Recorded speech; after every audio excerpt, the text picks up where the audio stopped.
Thanks, Rob. What I'd like to do, Tracy, we have a mic, right? So just please raise your hand, identify yourself when you get the mic, and I'd like to make sure the first 3 or 4 questions are directed to Rob, and then we'll throw it open for a broader subject matter about politics or anything else. I should say directed to Rob about his book and his argument.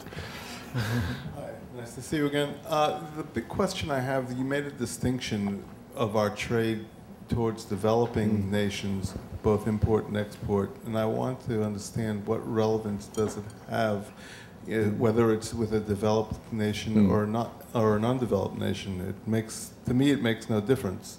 So maybe you can explain the difference. The process of globalization, and in particular the technological changes, create the possibility to locate parts of production and not in developing nations which can produce them more efficiently, i.e. more cheaply, than advanced nations. Moreover, the developing world is the source of major growth in the world today. Most of the growth has come from the developing world. So these are the markets that are expanding quickly. So they offer not only greater efficiencies in production for corporations, but also much larger markets and fast-growing markets. And so that if you limit yourself to high-cost production areas and slow-growing markets, your economy in the end will perform significantly less well than if you recognize the opportunities and realities of globalization. Doesn't explain it well enough.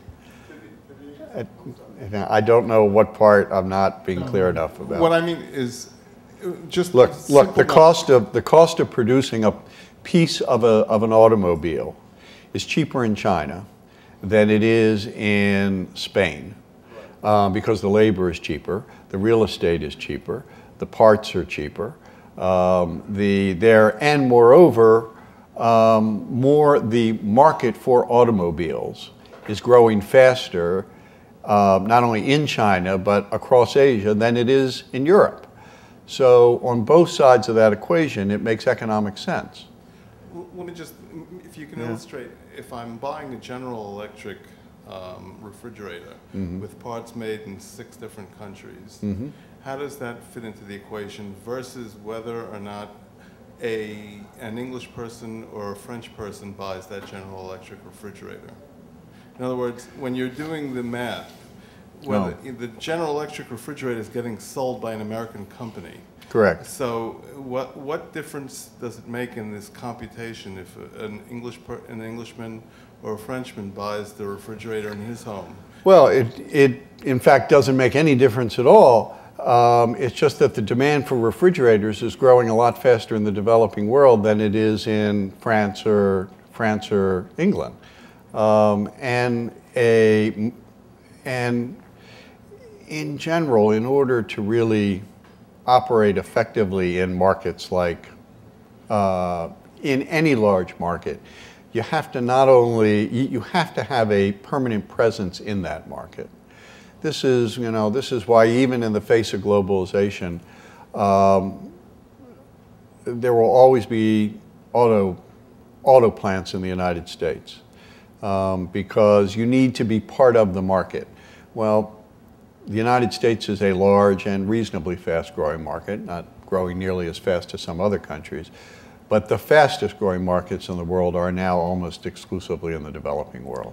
And if I can just add that, as a student of Rob's, is that this is one of the, I think, most important parts of the book, because I think there's a lot of economic pessimism in the United States right now for very good reason, and he talked about why that is, about how the struggle of everyday people has gotten tougher. But the truth is that the American corporations are in much better shape, and in many ways there are large parts of the American economy that are in much better shape than any comparable industrial nation in the world, and that there is great assets here. I mean, we have liabilities in our balance sheet, our economic balance sheet. There are liabilities, but we have tremendous assets. And I think part of what's so interesting about this book is that I think it's a very accurate portrayal of where we are, and that's going to be a prerequisite for making sound policy, particularly after the Bush administration. Let me ask, yes, hey, Peter, how are you? How do you deal with, in this country, the problems that you identified of slower job growth and slower wage growth that result from globalization? Is it simply a matter of better training and education? No. There's something politically that's needed too in getting from here to there, because as we see in these primaries that are being fought out right now, globalization and free trade are dirty words. Right. No, it's not simply training at all. Though training is particularly important for the distribution of the benefits of globalization or of a growing economy. And in particular because we have a government and a system that pays almost no attention to it, that focuses all of its concern about human capital on the education system. And in effect says once you're out of the education system, there is no social responsibility anymore. We've had an enormous failure, I think, in public policy towards training, providing opportunities for additional training for the existing workforce. And we can't wait 40 years for the current generation of students who are all IT savvy, those savvy in technologies that will be obsolete in 10 years too, to dominate the workforce. But no, what this analysis tells us is in particular that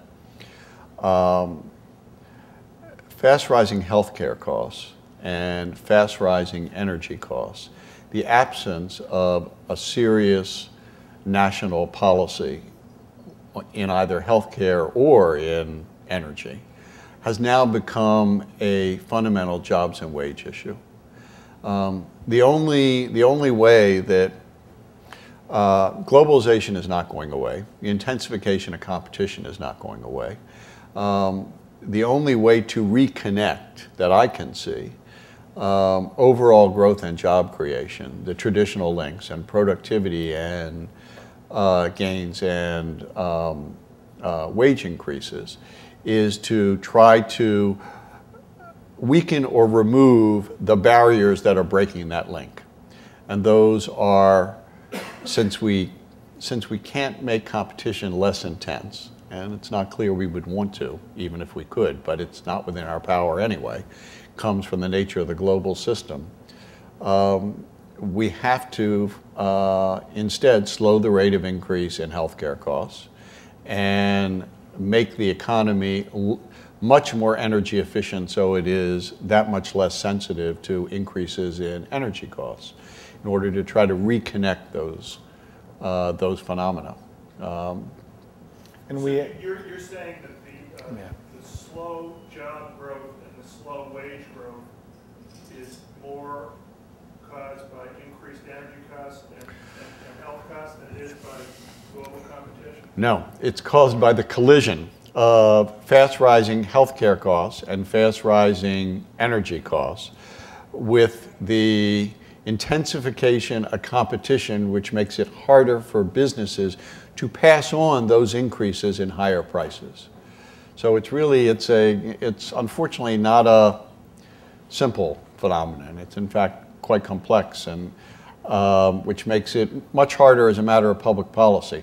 The bottom line, however, is that healthcare policy is no longer simply a social policy issue, though it certainly is that.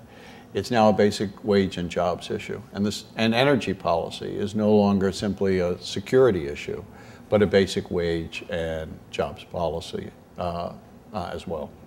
Well, and we add in our work on our website, we add in addition to that first pillar, 2 additional pillars, which are an agenda to invest in people, not just kids. I mean, we have to obviously improve our public schools, and I mean, there's been a lot of work done on this for a long time, but also some kind of regime that's really going to deal with basic skills of that large part of the workforce that really cannot operate in an ideas-based economy.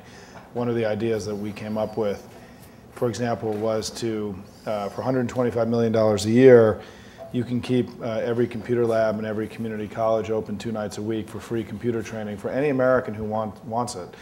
And I'm happy to say that that idea is about to be introduced in the House by John Larson, Vice Chair of the Democratic Caucus, and Barack Obama has actually endorsed it in his presidential race. The third pillar is also an agenda to invest in innovation. And because part of the analysis of Rob's is that it's harder to actually create jobs in this. I mean, that there's a lag, there's a downward pressure on job creation. And looking at things like investing in infrastructure and other ways that will help us accelerate innovation throughout the entire economy, investment in the NIH, investment in the, the traditional ways that ideas are created in the economy, which is sort of the third piece. So it's, the 3 pieces are creating a national energy and healthcare strategy that's going to reduce costs over time, which clearly we don't have today. Second is to invest in people in a much more strategic manner and put higher premium on human capital, the skills argument, Peter. Third is to invest in a much more strategic way to accelerate innovation throughout the economy. And so one of the ideas that we've been toying with and that Rob's going to be coming out with later in the year is to do a tax shift, for example, to replace half of the payroll tax with a carbon tax. And so it would be one way of dealing with the most regressive tax that is definitely a depressor on new job creation with a tax that would be more virtuous for the economy, replacing a bad tax with a good tax, for example. And I think these are the creative ways we're going to have to think about in the future how we're going to handle globalization and what's happening with wage and jobs, because clearly this is the central governing challenge, domestic governing challenge of our time, and perhaps the central governing challenge of our time, and one that will be driving American politics, I think, is driving American politics today and will continue over the next few years. At what price of oil would it be cheap, would the cost of transporting goods from, let's say, China make it more expensive than manufacturing stuff here in this country? Good question. Well, I don't know, is the simple answer.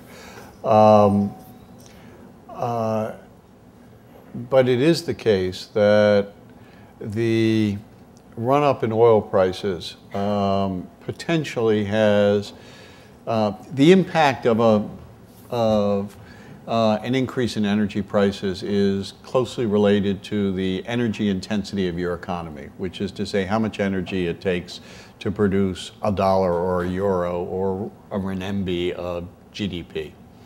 The current run-up, Europe and Japan are much more energy efficient than the United States.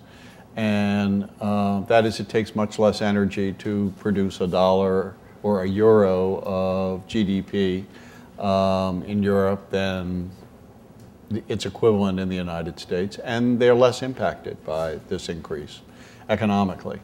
China, on the other hand, is of the large economies, unsurprisingly, the least energy efficient, and her demand for energy is rising much faster than anyone else's. And so the potential economic impact on China is actually much larger than on the United States, which has, China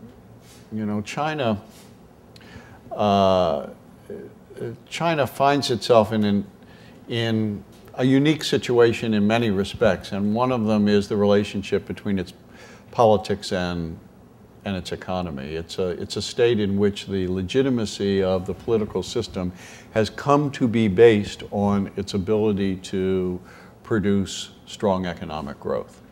It's not a totalitarian system, which it was maybe 30 years ago, but is an absolute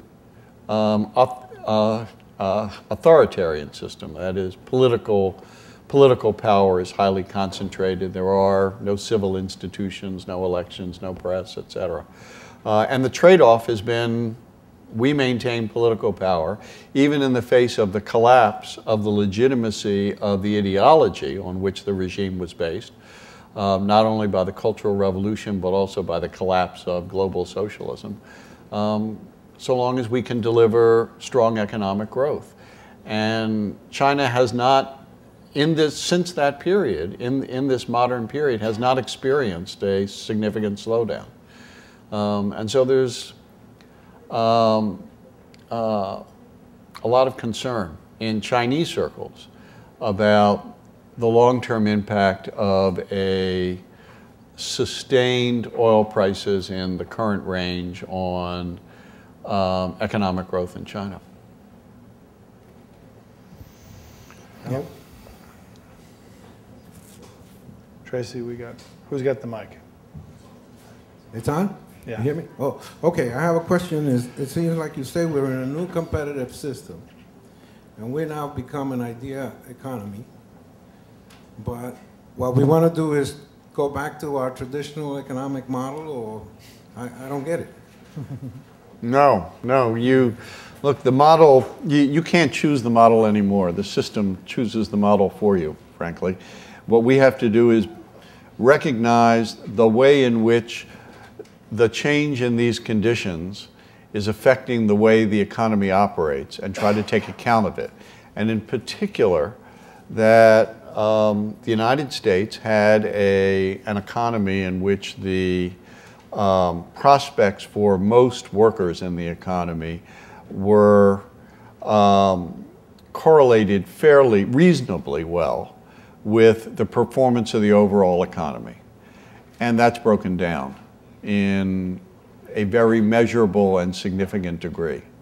Well, we need to figure out why that's happening, and then fashion a response in order to restore not the old economy. The old economy, not only is it gone, but the United States has led the way in I don't want to say burying it, but moving past it. But rather to restore the benefits that we saw in the old economy and the relationship between the overall economy and average people's prospects in it. But you're saying that restore the domestic benefits, Yes. as opposed to looking at a world where there's other, I don't know, how we adjust to that? Other people's benefits.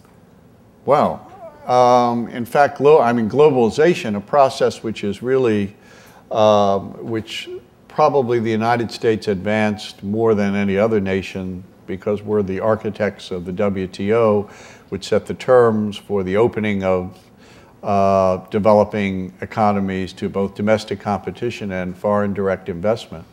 The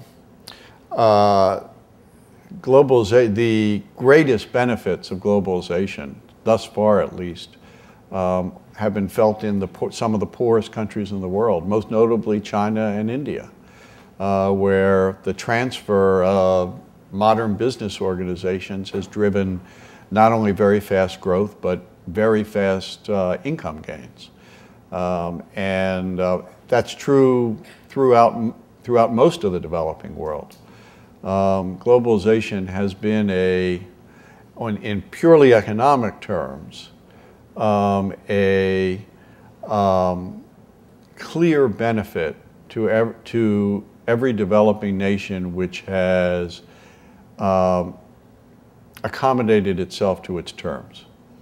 China is the leading example. And those nations which have not, which have resisted it, resisted foreign direct investment in particular, and also failed to make the kinds of public investments necessary in order for their people to operate effectively in that context, which is mainly education, basic infrastructure, basic health and sanitation. Those economies have fallen behind. Can I just add one thing to that, because it gets to the political context of the presidential election, is that, the Clinton administration was the architect of this whole global economic system that we're describing right now. And it is interesting that when you go back through American history since FDR, that it's really been the progressives and the liberals who've been the ones who have been the great proponents for the most part, on this open trading system that we have today. And that as we look to take stock of what happened with Clintonism to help inform the economic debate, is that it is true that for the people in this room who consider themselves to be left of center, is that the economic strategy of the Clinton administration has probably done more to alleviate poverty, despair, ignorance, isolation around the world than any other set of policies in modern times, right? And that we have been the great liberators of literally hundreds and hundreds of millions of people around the world who are, want not the American dream, but the global dream, whatever it's called. And that's something that we actually did. Susan's here. I mean, there are many of us who worked on this stuff in the 90s.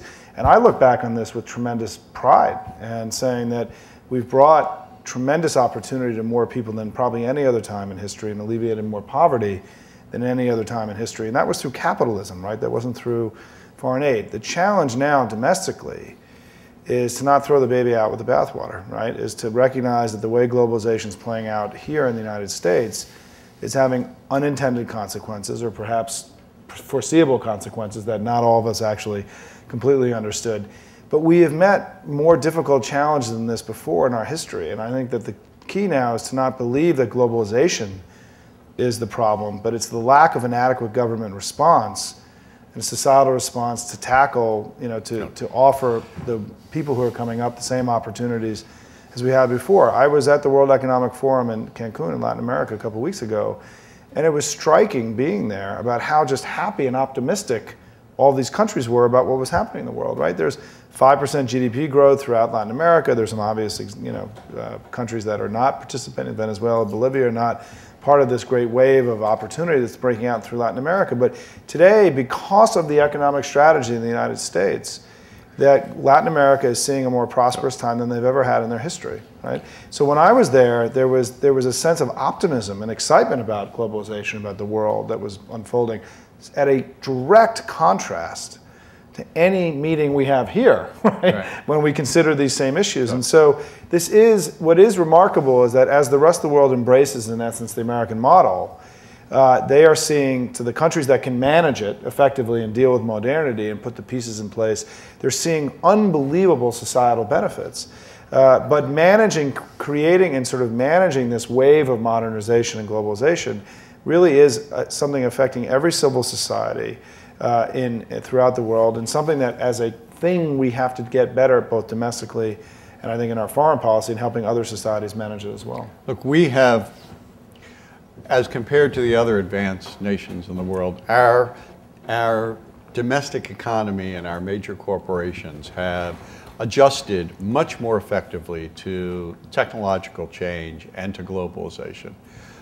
So as an overall economy, we have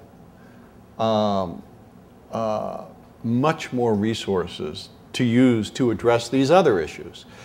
And frankly, none of them is that tough.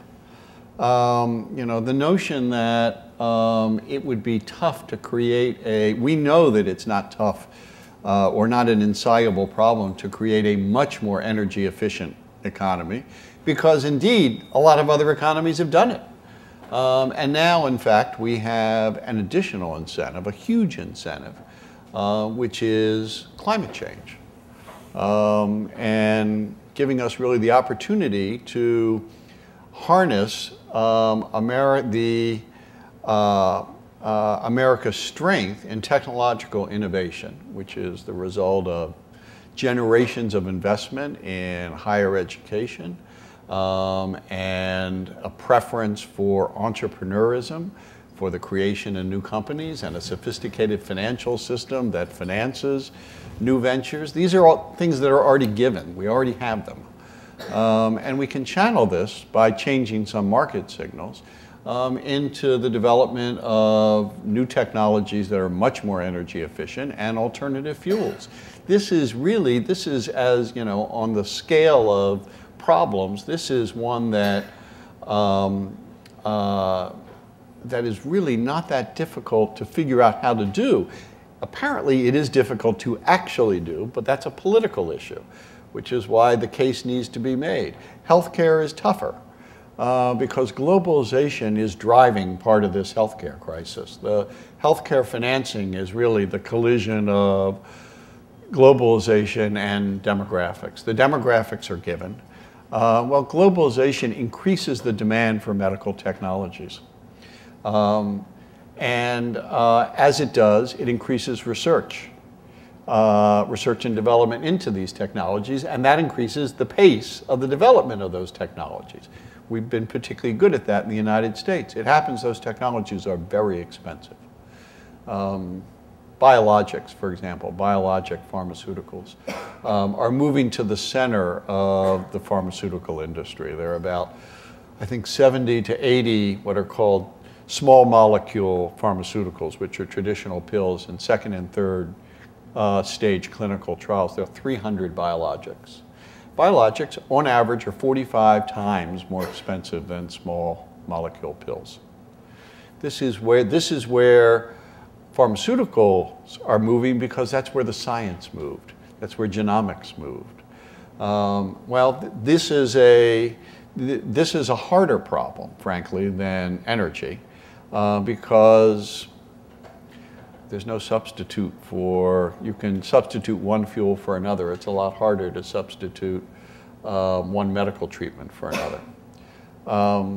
I frankly think we will eventually, I'm not welcoming this, but eventually I think we'll move to, we will stop being an outlier in one singular respect with in our healthcare system. We are the only advanced nation that doesn't control healthcare prices, which is why we spend 16% of GDP on healthcare, and France, which has a very similar healthcare system in almost every other respect, spends about 11% of GDP. England and Japan, with very strict healthcare price controls, spend about 9% and have a lot of quality issues. I'm not welcoming that, but it seems to me a likely place we're going to end up. But again, these are issues which we don't lack the intellectual capacity to figure out how to address them, even if it's an entirely different way than I've laid out here. We have lacked the sense of national urgency to do so. Well, if in fact globalization has created a set of conditions under which the absence of the will to address these issues means that we're going to consign 3/4 of Americans to long-term income stagnation, that is a matter of political urgency. One or two more. Yes, sir. So, thank you very much for writing the book and joining us. And I'm glad to see that you still have excitement to talk about the subject, despite having only the pains of writing a book. I wonder if you could speak about generational aspects of productivity. So last week we spoke about the millennial generation. Is there evidence that we might see a large leap in productivity gains across all industries as those people born after 1980 become a larger percentage of the workforce? So the truck driver to the office worker using, a social aspect of technology or artificial intelligence or something. Are there generational aspects to productivity that could lead to positive gains, and what's the implications for then older generations that might see those same gains? Well, I think that I think it's a plausible hypothesis anyway. I also think that, as a general proposition, the more schooling you have, the more education you have, the more adaptable you are to change in a work environment. This has also been one of the U.S. advantages. We think of our education system as really substandard, and by some tests, particularly against mainly small economies, that's true. But if you look at the average years of schooling of the American workforce versus the Japanese, British, German, French labor forces, we average about 12 years. France is 9. And England and Germany are about 10. Now that's closing. That's largely a phenomenon of higher education.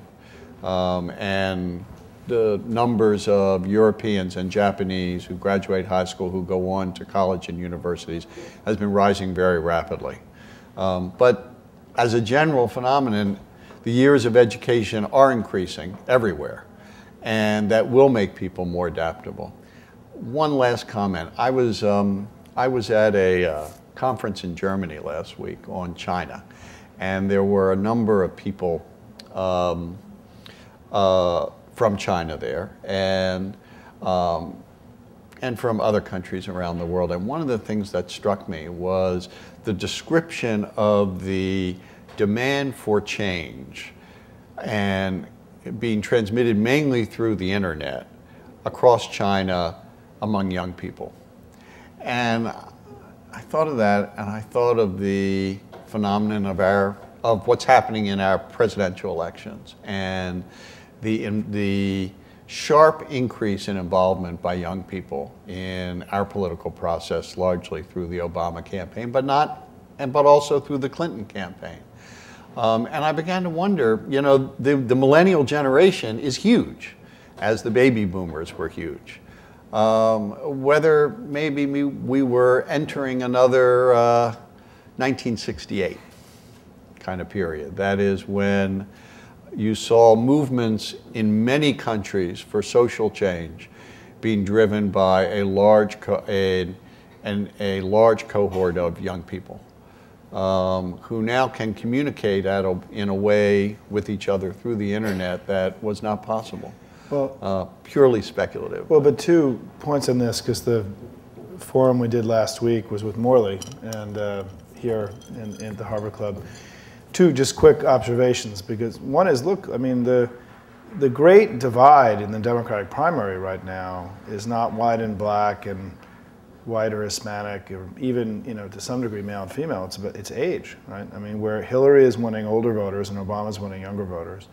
And there is no question that the economic grievance that Senator Clinton is expressing in her concern about the economy is really being sort of pitched to much older people who have much greater fear about the ability to adapt to the rapidity of change and the way the economy is unfolding, or all of modernity itself, right, which includes new technologies and new demography in the United States, where we have many more minorities than we used to in the country, and so on. So I do think, Rob, that you're seeing this actually play out in this election, in this primary right now. And second of all, there's a book,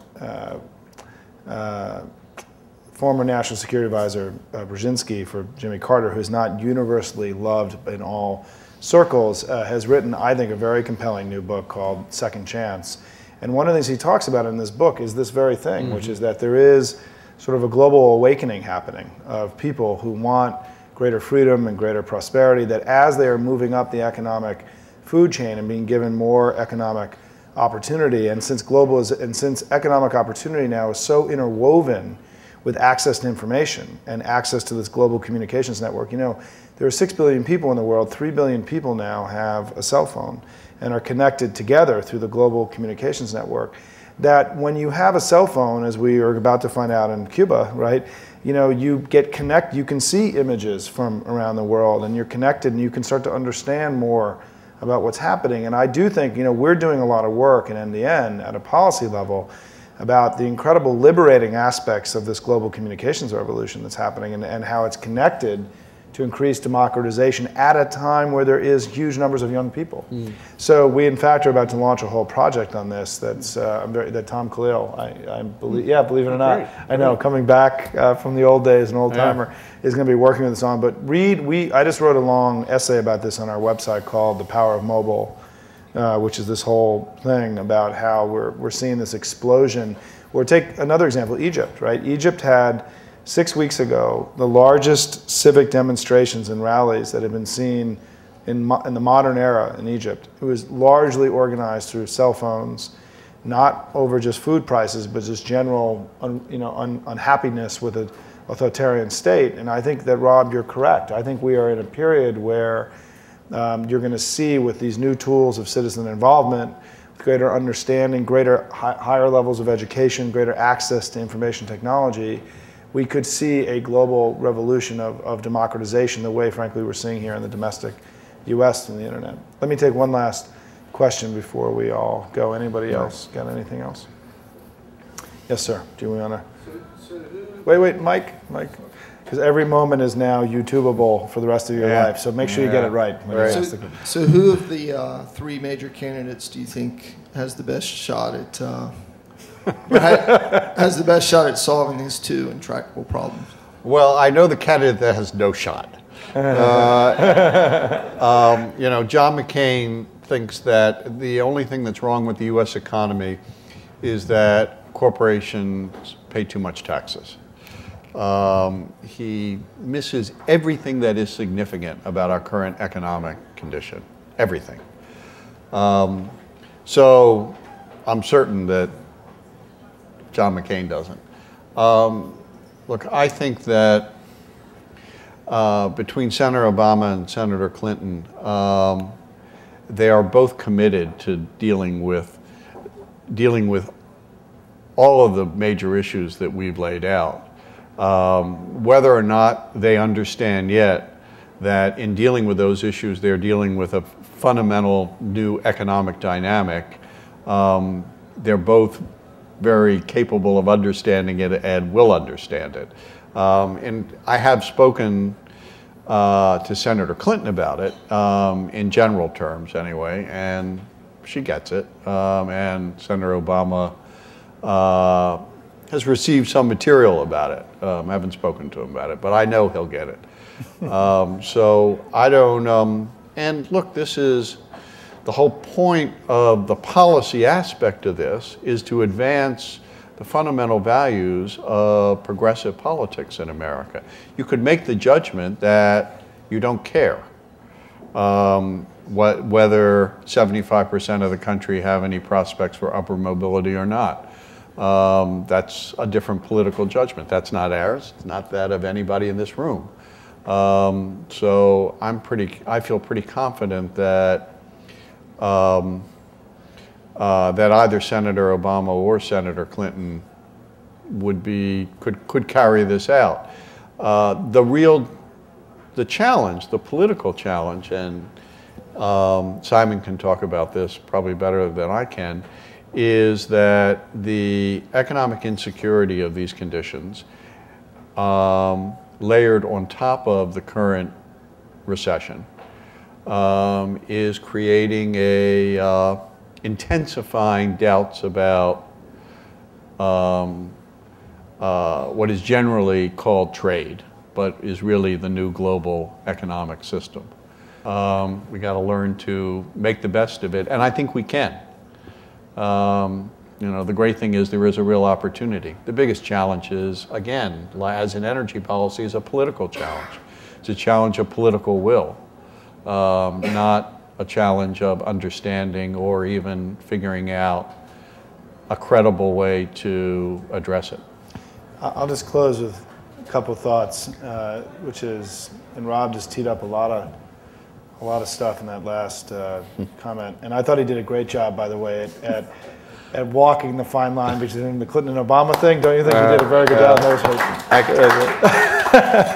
NDN is officially neutral, by the way, in that difficult contest. A couple of closing thoughts. You know, we have been raising the alarm bell about this issue for 3 years, Rob and I, where we have been arguing that the economic data about what was happening in the middle class was going to inevitably start to alter American politics. And when we wrote our first essay on this back in May, it was 3 years ago, Rob, it was May of 2005, it was, you know, I still think not well understood. A lot of the economics you're hearing tonight and about what was happening with the struggle of the middle class was not very well understood.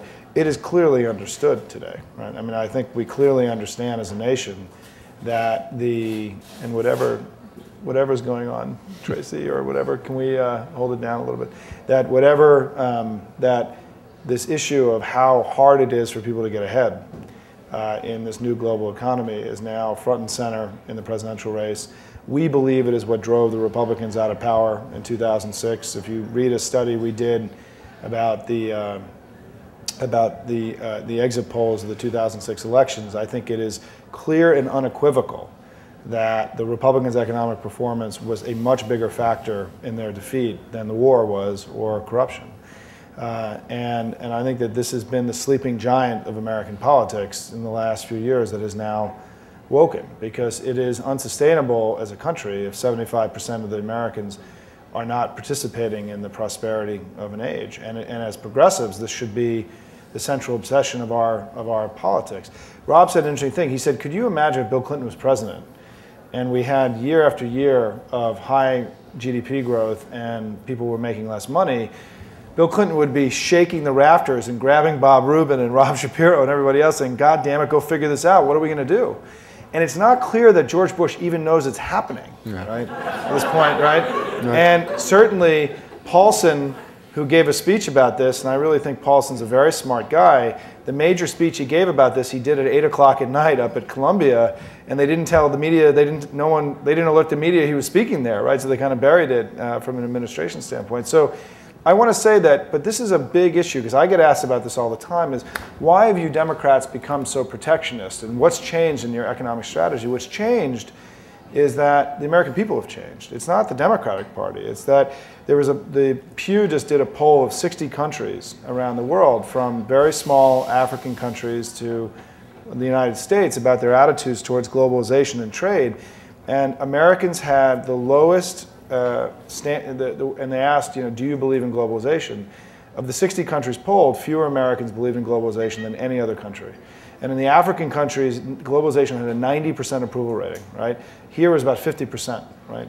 And so what's happening is people are, in a very pragmatic way, losing faith that the economy is actually working for them, because it actually isn't, right? So the issue isn't ideology, it isn't rhetoric, it isn't about, those damn Democrats are throwing protectionist walls. The Democrats who have inherited after 2006, George Bush has done more to undermine global liberalization and economically liberal policies than any president in modern times, because of his lack of response to the new economic circumstances and his repeated betrayal of Clinton's legacy through Doha in 2002 and the collapse of the Doha round and the Farm Bill in 2002, and I can go down a whole litany of stuff. Of all the things we have to add to what this guy blew when he was in office, right, and what he left behind, the entire global economic trading system has been weakened under Bush, right? So we've got enormous challenges ahead. We believe strongly that the path is forward and not backward, that we have to embrace the reality of the economic age that we're in and have a much better strategy to make sure that globalization works for all Americans. I am not pessimistic about this, because I think we've met much greater challenges in our past, and I think we can meet these challenges, but we have to start with actually coming to a better understanding of what is actually happening. And to that, I give Rob Shapiro an awful lot of credit. I mean, the reason why Rob and I started working together 3 years ago is that I did a huge survey of all the economic literature in the left of center politics, and to be honest, I felt that Rob was the only guy who was making sense to me.